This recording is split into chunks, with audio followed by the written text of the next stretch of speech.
Hello everyone and welcome back to Let's Play Tails Adventure. In the last part we continue on through the island, getting a few more items in the process, and also discovered Kuku Island, the main base of the Grand Kuku Army. And now I'm changing the equipment on the Sea Fox run. I want to get rid of the Spark and the extra armor for the anti-air missile and the rocket booter. You need the rocket booter in order to get up to the area, so make sure you have that. And the reason I'm not bringing around along the Spark or extra armor, they don't work. In this next level, those two items do not work at all. They're considered too broken, and thus you want to actually have a challenge. And either way, first part of the Battle Fortress is pretty simple. Just stay to the top of the screen. You'll never get touched. The photon torpedoes, like I mentioned, do home in on enemies, but honestly, it's not of much use here. I just have it instead of the Vulcan gun because I like it better. I don't think the rocket booster has any effect aside from just allowing you to fly in this area, so I'm not exactly sure if there's any other purpose to it, though. I brought the anti-air missiles because eventually there will be some enemies above me, so you want to have those. And the mine I just kept because why not, honestly. Here's the vertical section. My advice for this section is stay to the right, because you can destroy any enemies that are on the right pretty easily, and you can avoid the guys that are dropping bombs on the left if you just stay to the right as well. Battle Fortress 1 is a very easy area, as you can see. Now, one thing I know for a fact I've gone over with all the previous Sonic Game Gear games is that in some form or another, they've all had cheat codes. This game is no exception. However, they're more in the form of Uber passwords. Passwords that technically just load you up to a certain part of progress, but they have specific effects. Like, there's one that gets you all Chaos Emeralds, which is A767, AA3, A58, A6, ED16. One that gets you every item in the game as well as every level selectable, which is ADE7AA2A51A66D12. And then there's what I consider the Uber password, which basically gives you every item, all stages beat, and every boss except for the full final boss beaten. But before that, we just cleared Battle Fortress 1, and that gives us access to Battle Fortress 2, which is the true final level. Some people would recommend having an empty slot in for this stage, but I just like having the Sonic one, the Sonic icon instead, because the last item in the game is in fact found in this level. Why? Because, as I said before, it's only used in this level, which is kinda stupid. Either way to get it, just have the Remobot fly into here, and we get the wrench. Basically, in this level, there's a lot of conveyor belts, and next to some of them, there's this little purple machine. If you use the wrench on said purple machines, you'll reverse the direction of the conveyor belts. However, the Sonic icon with its spin dash makes you move quickly enough to get through the conveyor belts anyway, so it's not very useful to me. There's one of the machines right there, actually above me. Either way, I was on the topic of the passwords. I didn't say that the Uber password, which takes you basically right to the final boss, is ADE6AA2A51A66D13. So those are useful, I suppose. Really, though, Battle Fortress 2 was kind of just a repeat of the original Kuku Island stage. A lot of fall-through blocks, a lot of switches you have to press. It's basically just a level. With a lot of those annoying bird enemies, too. Though, if you have a keen eye, you've probably noticed a slight similarity in design between a lot of the Battle Kuku army and a character from a later Sonic spin-off. Is it just me, or do they look like Jet the Hawk from Sonic Riders? Well, I'll tell you for a fact that's purely coincidental. However, the Archie comics later retconned that Jet the Hawk and I think maybe the other Babylon rogues were actually former members of the Grand Kuku Army. So that's pretty cool. In fact, you can especially see that with the guy we faced earlier, Battle Kuku the 16th, also known as Speedy. He very much looks like Jet. I really have to get back into the Archie comics. For some reason, my subscription just ended and we got no renewal letter for some reason. Which is sad, which I miss because I actually really like this Archie Sonic comics. The Mega Man comics are slightly better in my opinion, but that's just because I'm a bigger Mega Man fan than I am Sonic. Admittedly, this final level can drag on a bit too long for its own good, and it also has these random-ass robots that spawn out of the walls because they're on the conveyor belt. I'm assuming this is like the production plant or something. But honestly, even though it's long, this final level is pretty easy. With one annoying exception, but we'll get to that when we cross that road. Some people would recommend switching out the Great Bomb for something actually useful in this level. Like the wrench, or maybe even, I don't know. Actually, what would be a good 4th item for this level? I guess maybe if you want to leave, I guess the teleporter. I guess that's how they get the password for being at the final boss, but I'm fine with this setup. All you really need for this level is the triple bomb, or even just a normal bomb, and the Remo bot. I only bring along the Sonic icon because it speeds along the process. With that said, though, I do wish this level had one thing different, and that was a song.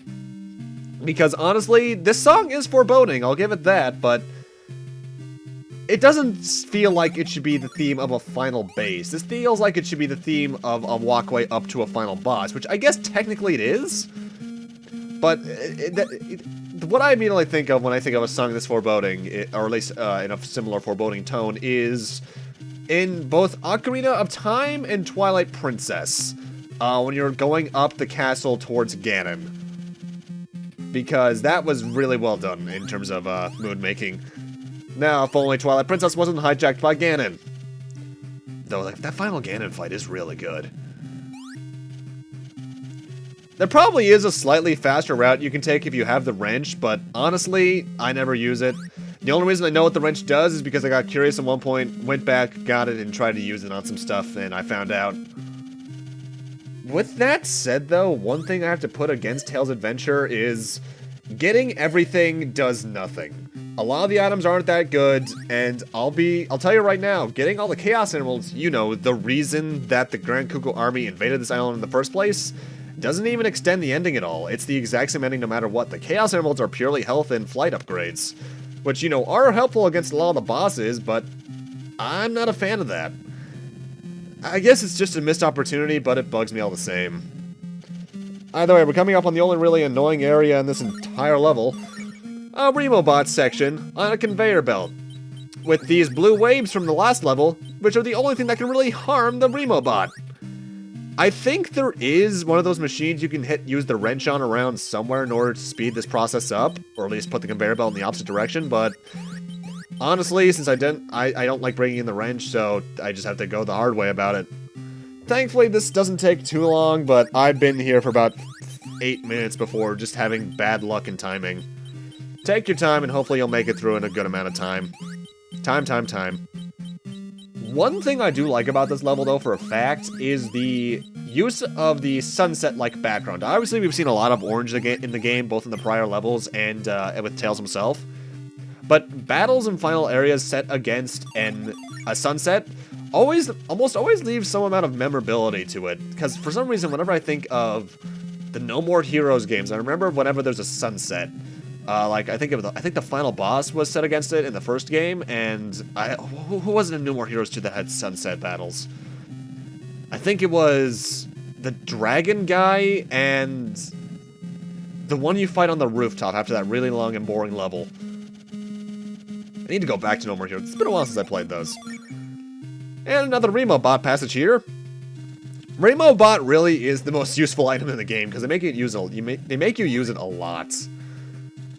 And I do like the fact that you do have to kind of go looking for switches in order to progress in this level, if it takes a bit long at that. I do recall there being a glitch with the Remo bot that allows you to, like, move or something with it. I forget exactly what it is. I think it's like when you were having Remo bot return to you. If you switch over to, like, the Sonic icon or something and use it, you can clip through walls because their hitboxes aren't there or something. I'm not entirely sure. But that's a thing you could do at some capacity. And it's Speedy again with some robot armor this time around. Penultimate boss is once again against him, and it's pretty simple. He's constantly cycling around the room, firing his attacks. He has a laser ball. Actually, that's basically it. He has like 3 types of laser balls. He doesn't ever really go through the center of the 2 platforms, or at least where I am right now. He doesn't generally go through those 2 areas, but he does circle around in the 2 or 3 specific ways he can. He's actually a very easy boss, though. Best weapon to use against him is just the normal bombs or the triple bombs. I'm not even sure if the triple bomb thing does more damage, so just aim and pray. He should go down pretty easily. Though I'm disappointed. No real unique boss music for this. I do like the design, though. He actually kind of reminds me of, in fact, this entire arena reminds me of the fight against Bass in Mega Man 7. In specific, the fight against Bass and Trouble's combination. And he's gone. I think we just killed him, actually. And time for the true final boss right up here, who only ever shows up now. Speedy's father, Grand Kuku XV. He likes to throw his own bombs all over the place, and if he gets too close, he'll basically grab you by your non-existent collar, chokehold you, and then throw you in whatever direction you're holding. He generally tends to go left or right. This is basically all he does for a bit. Once he gets a bit lower on health, he'll start alternating the way he throws bombs. But I'll tell you for a fact, the thing you really want to avoid is the chokehold, because first off, if you're holding in the wrong direction, you can get locked in it twice or even 3 times. I just knocked something over. The arcs of his bombs are almost always predictable. I think he only has like 2 heights, low and high, and even then the low is pretty high. So honestly, this fight shouldn't give you much trouble. Once he's around here, that's when he starts doing his other bomb throws. He'll either be curling them across the ground, or he'll throw 4 in the air at a time. At this point, it's best to actually stay more towards the air above him, because then you can constantly just drop bombs on his little hat. Don't do what I just did. How much does this... I think the throw does 5 damage? No, 3. If you have the max health, this shouldn't take too long, but just be careful if you're lower on health, because this can hurt. Really, though, like the rest of the game, this boss fight is really easy. And he's down!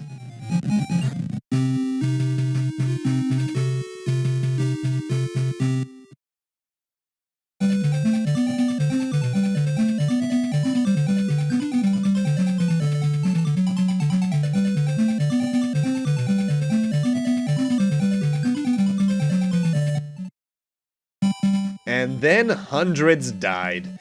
But, ladies and gentlemen, that's Tails' Adventure! Depends on where you are. And how is it? Well, honestly, it's my favorite game on the Game Gear.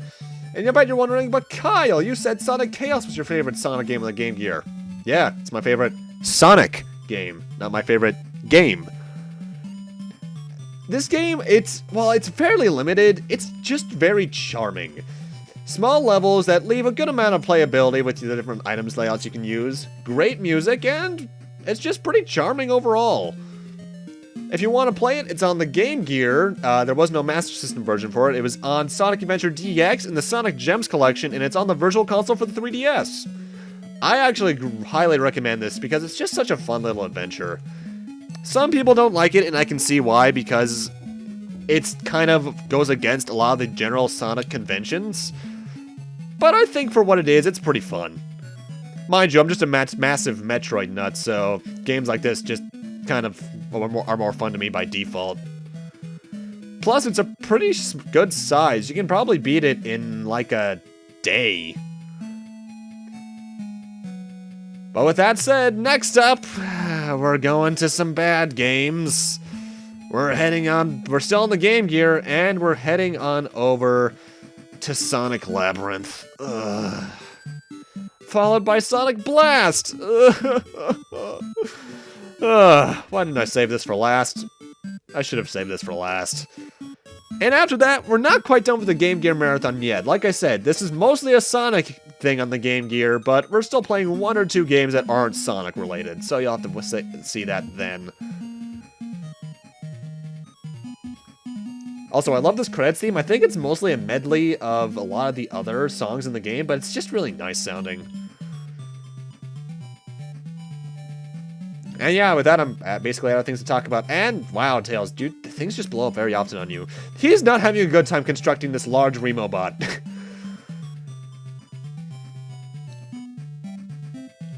And yeah, I really am out of things to talk about. Admittedly, like I said before, one thing I can say about this game is 100%ing it isn't really worth it. It's only there if you want to do it.